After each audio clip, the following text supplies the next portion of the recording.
ग्रहों से संबंधित ऐसी परंपराएं जिनसे बाहरी शक्तियों को बुलाया जा सकता है। काल चक्र की ये विधियां हमें बताती हैं कि हम समय को कंट्रोल कर सकते हैं। दूसरे ग्रहों की शक्तियां वक्त पर कंट्रोल करके एक से दूसरी दुनिया में ट्रेवल कर रही हैं। देखिए, इस संभावना को नकारा तो नहीं जा सकता कि एलियंस शायद अच्छे टाइम ट्रैवलर्स ही हों। ऐसी साइंटिफिक थ्योरीज जिनसे ब्रह्मांड का रहस्य पता चल सकता है। अगर कोई लाइट की स्पीड से ट्रैवल कर सकता है तो उसके लिए टाइम ट्रैवल भी संभव है। क्या एलियंस सचमुच इस दुनिया से परे हैं या वो इंसानों द्वारा भविष्य में की जाने वाली वैज्ञानिक तरक्की के सबूत हैं? हमें इस बात पर भी गौर करना चाहिए कि क्या वो परग्रही हैं या हमारे ही भविष्य से आए हुए लोग हैं। दुनिया के करोड़ों लोग इस बात पर विश्वास करते हैं कि पास्ट में हमारी दुनिया में परग्रहियों का आना जाना था, और अगर ये बात सच है तो क्या उन परग्रहियों ने हमारे इतिहास को गढ़ने में हमारी मदद की है? अगर हां, तो क्या भविष्य में उनसे संबंधित सबूत हमें मिल पाएंगे?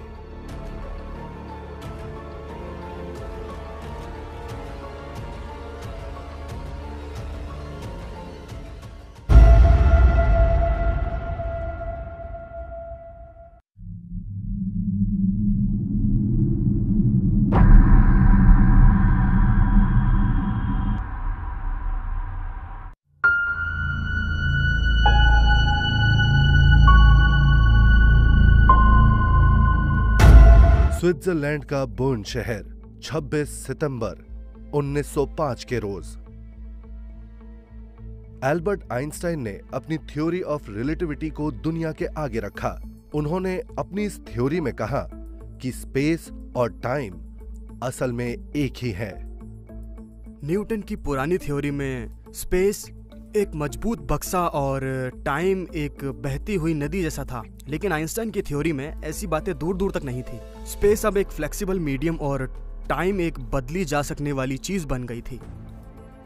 आइंस्टाइन ने कहा कि अगर आप काफी तेज चलेंगे तो आपकी घड़ी भी तेज चलने लगेगी। इससे पहले ऐसा ना कभी किसी ने सोचा था और ना सोच सकता था, क्योंकि तब समझा जाता था कि ऐसा तभी हो सकेगा जब कोई लाइट की स्पीड जितना तेज चलेगा।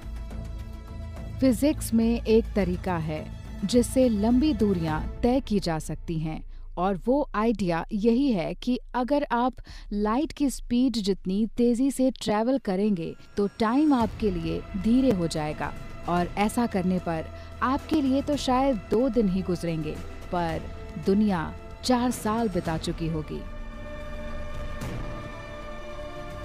30 जनवरी 1933, बर्लिन, जर्मनी। हिटलर की नाजी पार्टी के सत्ता में आने के बाद ही एल्बर्ट आइंस्टाइन ने जर्मनी छोड़ा और यूएस आ गए। हिटलर के सरकार में आने से आइंस्टाइन अमेरिका के साथ साथ दुनिया को भी एक बहुत बड़े संकट के बारे में आगाह करना चाह रहे थे। उन्हें मालूम था कि नाजी लोग अपनी वैज्ञानिक क्षमताओं का विकास करेंगे जो मानवता के लिए बड़ा खतरा बनेगा। लेकिन उस समय अपनी महान साइंटिफिक थ्योरीज से क्या अनजाने में ही आइंस्टाइन ने नाजियों की एक टाइम मशीन बनाने में मदद कर दी थी? South west Poland, the owl mountains. इन आकर्षक पहाड़ों के बीच में कुछ ऐसे कॉम्प्लेक्स बनाए गए थे जो डी ग्लॉक नाम के एक सीक्रेट नाजी प्रोग्राम के लिए इस्तेमाल किए जा रहे थे। कई रिसर्चर्स का मानना है कि इन्हीं सीक्रेट कॉम्प्लेक्सेस में 1943 से 1945 के बीच वर्ल्ड वॉर 2 को जीतने के लिए बनाए गए तमाम हथियारों की टेस्टिंग हुआ करती थी। वो काफी अच्छे हथियार बना रहे थे। उनके पास हवाई हमले के लिए V1 और V2 रॉकेट्स थे, लेकिन मेरे हिसाब से उन्होंने डायग्लॉक में चल रहे मिशन को द बेल नाम इसलिए दिया क्योंकि वो एक बड़ी बेल की तरह था। वो एक ऐसी मशीन थी जो काफी तेजी से घूमती थी, काफी पावरफुल थी, और इसी वजह से उसके इर्द गिर्द एक मैग्नेटिक फील्ड बन जाती थी। और माना यही जाता है कि वो एक टाइम मशीन ही थी जिसकी मदद से वक्त में आगे या पीछे जाया जा सकता था। तो इस तरह वो लोग वक्त में पीछे जाकर इतिहास और घटनाएं बदल सकते थे और नया इतिहास और घटनाएं बना सकते थे जिसे दुनिया किसी और तरह से उन्हें देखती।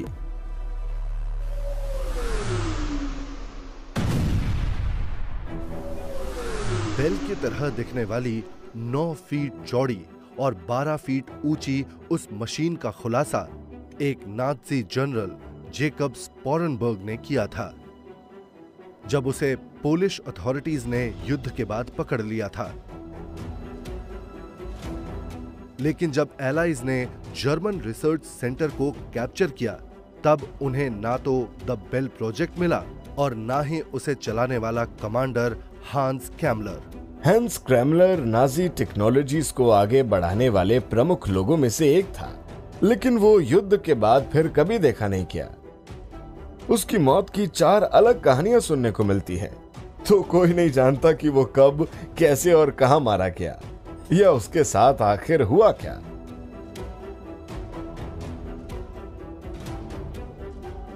क्या ये हो सकता है कि जर्मन मिलिट्री टाइम ट्रैवल से जुड़े एक्सपेरिमेंट्स कर रही थी? और अगर ऐसा है तो क्या नाज़ी बेल को उन्होंने वक्त रहते फ्यूचर में भेज दिया था? 9 दिसंबर 1965 पिट्सबर्ग से 30 मील दूर केग्सबर्ग में हजारों लोगों ने आसमान में एक आग के गोले को उड़ते हुए देखा।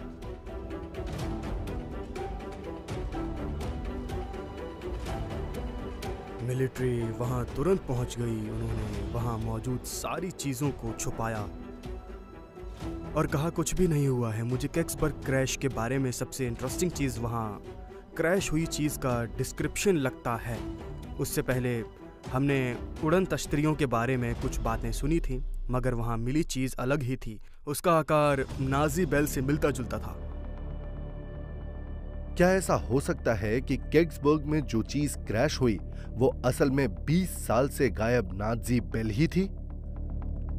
और क्या ऐसा भी हो सकता है कि जर्मन वैज्ञानिकों ने इंसानों को भी एक वक्त और जगह से दूसरे वक्त और जगह पर भेजने में कामयाबी पाली हो? और अगर ऐसा है तो क्या उन्होंने आइंस्टाइन की थ्योरीज को अपनी टाइम मशीन बनाने के लिए इस्तेमाल किया, या कोई बाहरी शक्ति ही उन्हें सारी प्रेरणा और रास्ते देती जा रही थी?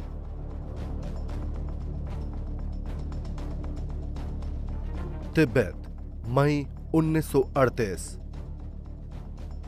हिमालयन पर्वत के उत्तर पूर्व की तरफ से अपनी आर्यन जाति की खोज के लिए आए जर्मन रिसर्चर्स ने उससे जुड़े सबूतों के बजाय काल चक्र नाम की एक बुद्धिस्ट मेथड पर फोकस करना शुरू कर दिया। बुद्धिस्ट परंपराओं में सामसारा या व्हील ऑफ टाइम का एक कंसेप्ट है। काल चक्र में वो बायोलॉजिकल टाइम, कैलेंडर टाइम और एस्ट्रोलॉजिकल टाइम को समझकर ये जान लेते हैं कि ये चीजें आप पर कैसे असर करेंगी। तो काल चक्र से हम ये समझ सकते हैं कि समय कोई सीधी रेखा नहीं है, बल्कि इसके कई छोर हैं जिन्हें समझकर इसे नियंत्रित किया जा सकता है।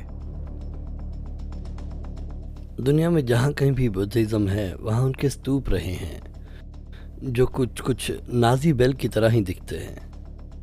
स्तूपों के आकार के बारे में कहा जाता है कि इनके द्वारा भगवान से जल्दी जुड़ा जा सकता है, और जब हम इसमें कालचक्र की बात जोड़ देते हैं तो हम एक तरह से समय से परे जाने की ही बात कर रहे हैं। काल चक्र की प्रैक्टिसेस लोगों के मन को स्थिर करके उन्हें समय में आगे या पीछे जाने में मदद करती हैं। तो इस बात की संभावना है कि नाजी टाइम ट्रैवल से संबंधित रहस्यों की तलाश कर रहे थे। क्या ऐसा हो सकता है कि नाजियों ने अपने तिब्बत प्रवास के दौरान टाइम ट्रैवल के रहस्यों को जान लिया हो? और अगर ऐसा है तो क्या यह कहा जा सकता है कि तिब्बत के भिक्षुओं को काल चक्र की वजह से टाइम ट्रेवल जैसी चीजों की सदियों से जानकारी थी। कई एस्ट्रोनॉट थ्योरिस्ट तो ऐसा ही मानते हैं। शायद इन सारे उलझे हुए सवालों के जवाब न्यू मैक्सिको की इस एंशिएंट सिविलाइजेशन वाली साइट पर मिल सकते हैं।